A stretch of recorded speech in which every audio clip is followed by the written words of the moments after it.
Somnifère, le podcast. Trop en dire ou ne pas en dire assez, l'équilibre est parfois difficile à trouver. Bonsoir à toutes et à tous, nous sommes le mardi 10 janvier et Somnifère vous raconte ce soir l'histoire d'un homme qui souhaite faire des confidences mais prend 1000 précautions pour ne pas trop en divulguer. C'est un texte amusant de Jean Gascogne intitulé « Indiscrétion ». Et juste avant cela, notre voyage auditif pour s'endormir ce soir au son de la pluie qui tombe. Je vous souhaite une excellente nuit et maintenant place à notre séance de relaxation. La séance de relaxation. Je vous laisse quelques instants pour bien vous mettre à l'aise, pour fermer les yeux, pour ajuster le drap ou la couverture. Et si vous êtes sur le dos, vous pouvez, si vous le souhaitez, poser une main sur votre ventre.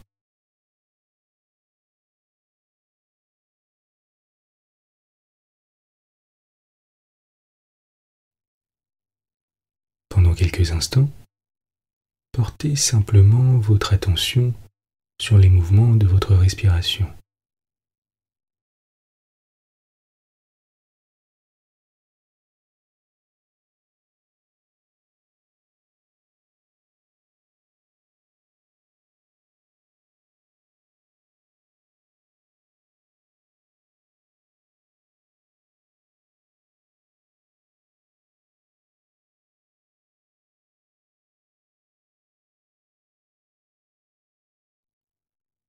Concentrez à présent votre attention sur le son réconfortant de la pluie qui commence à tomber.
Soyez attentifs aux variations de vitesse.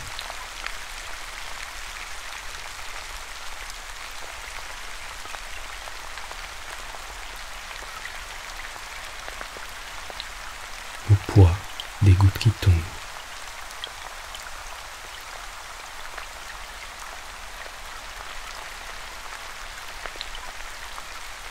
Au bruit distinct que les gouttes forment en s'écrasant.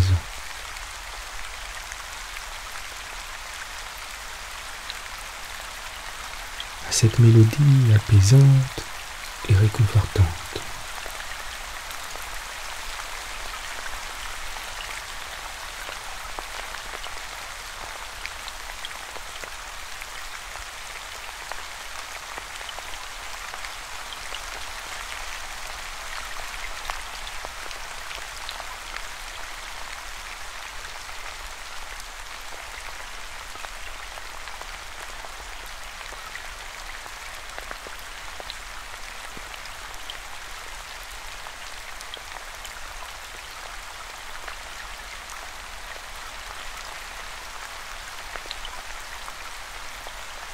Les gouttes de pluie continuent de tomber à leur rythme,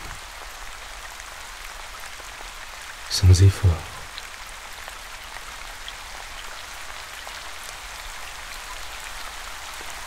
Avec constance.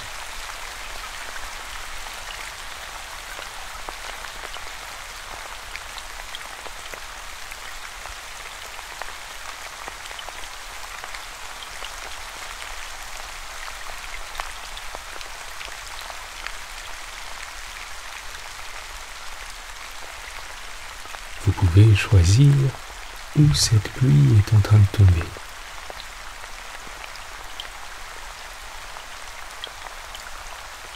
Peut-être sur le pavé d'une ville endormie.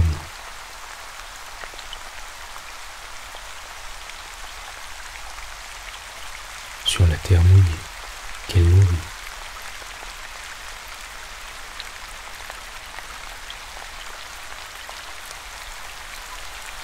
Sur la toile d'une tente.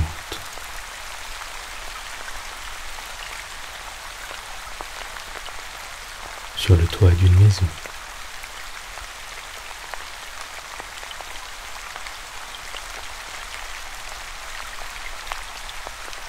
Laissez votre pluie tomber où vous le souhaitez.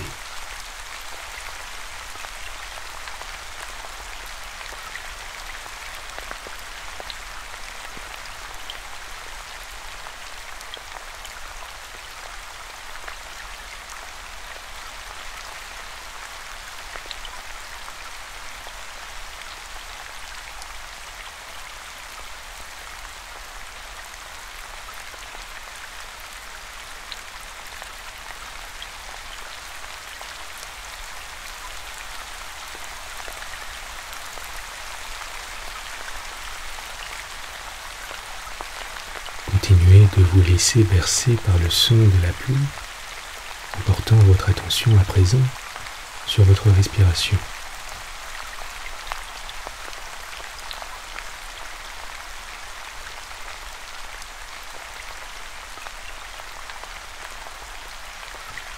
Sur l'air qui entre et sort de vos narines,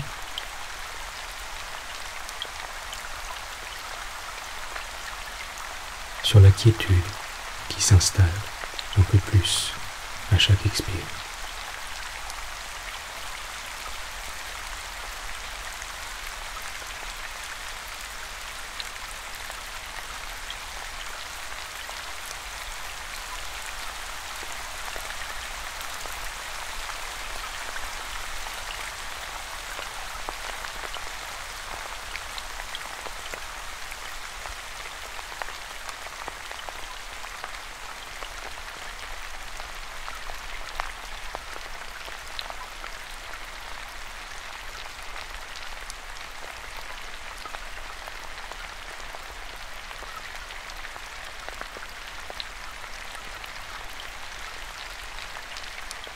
Notez comme la pluie fait ressortir l'odeur des choses. Une odeur fraîche et singulière.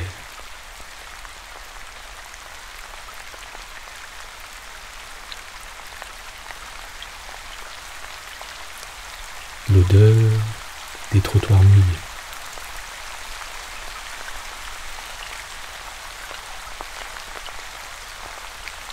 L'odeur de la terre.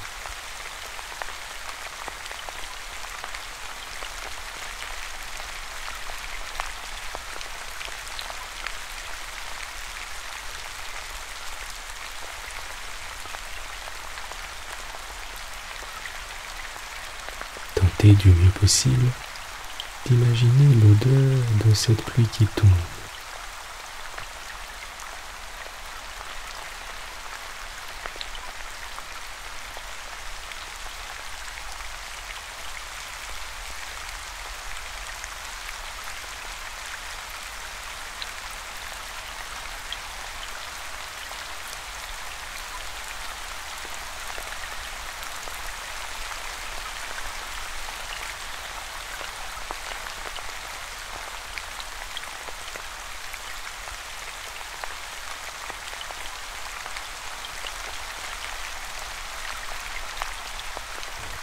Tâchez de bien relâcher les épaules et la nuque.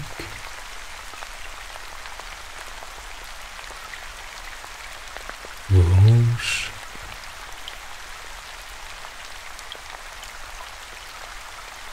Vos genoux.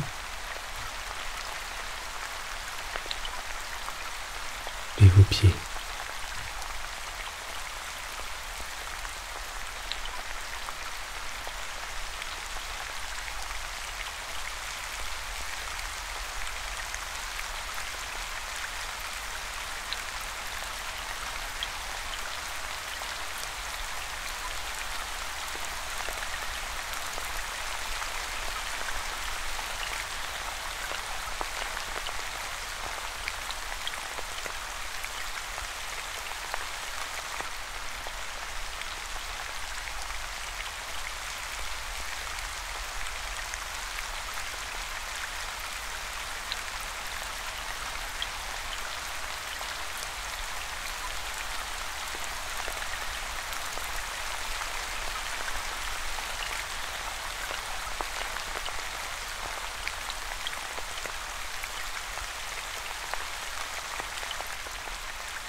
Et alors que la détente vous immerge, autorisez votre esprit à divaguer.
Vous êtes calme et détendu.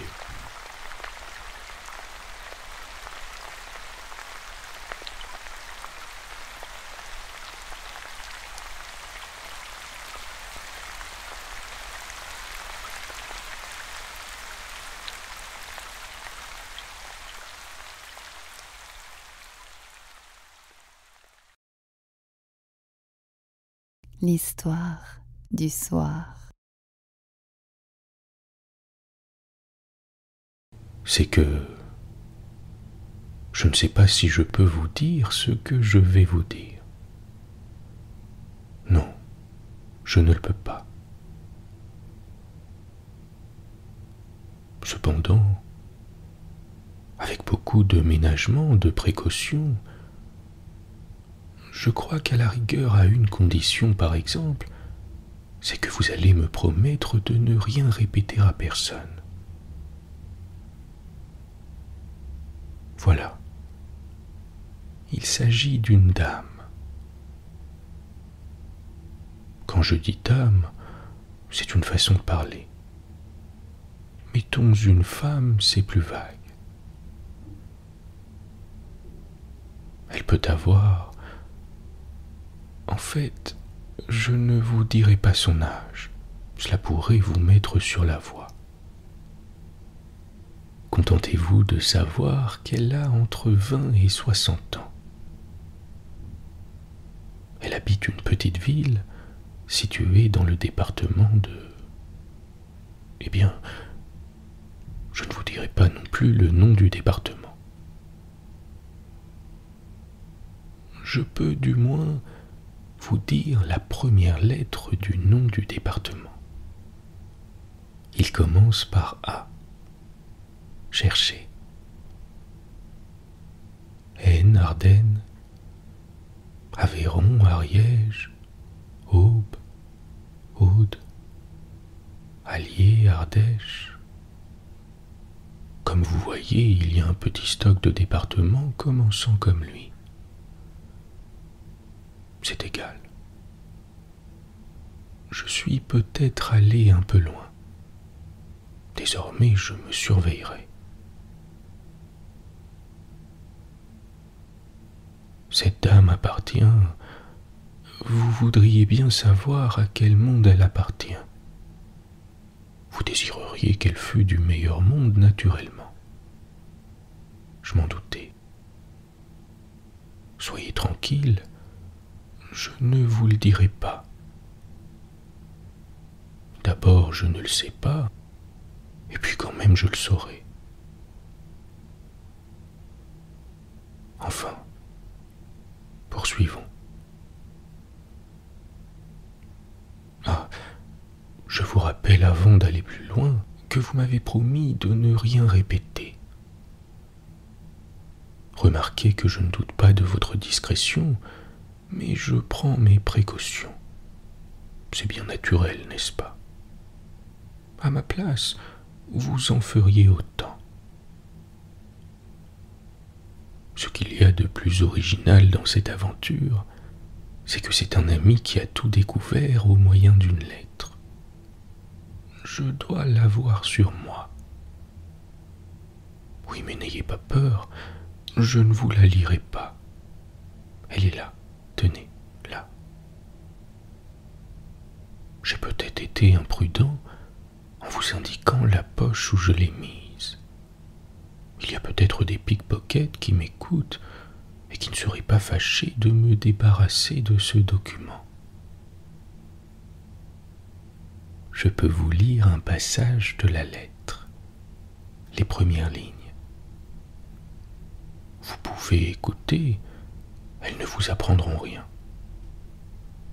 Voilà, je sais la lettre par cœur. Si je n'ai pas répondu plus tôt à votre dernière lettre, c'est que des occupations de toutes sortes m'en ont empêché.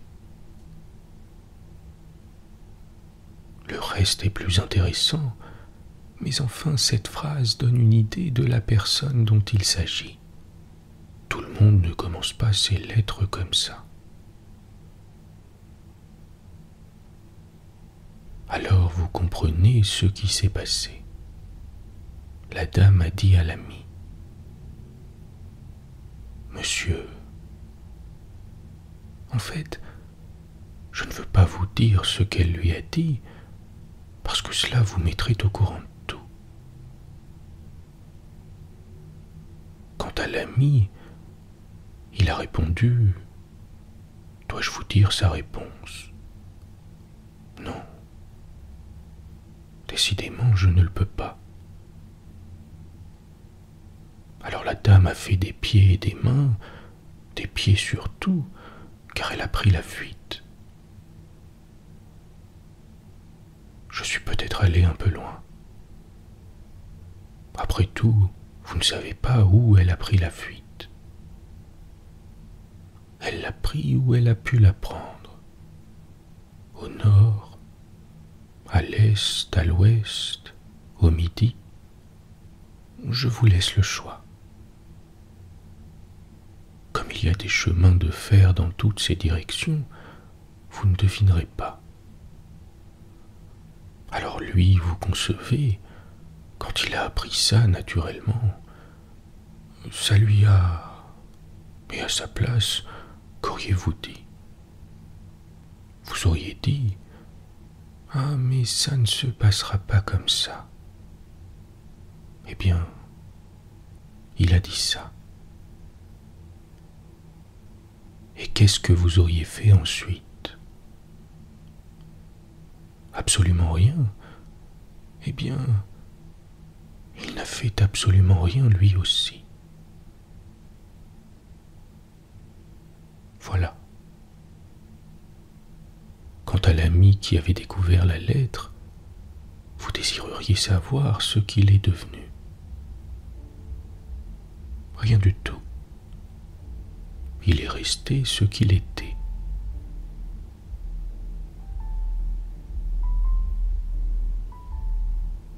Et voilà.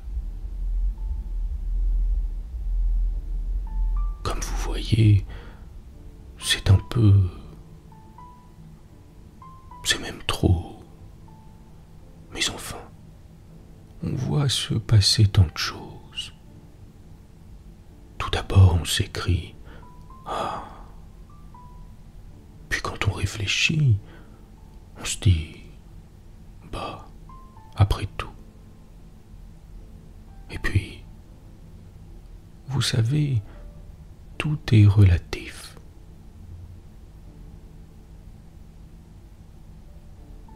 Si je vous ai raconté tout ça, c'est parce que vous m'avez promis de n'en rien dire à qui que ce soit. Mais je vous préviens qu'à l'avenir, si j'apprends que vous avez fait la moindre indiscrétion au sujet de ce que je viens de vous confier, je ne vous dirai plus rien. Bonne nuit. Bonne nuit.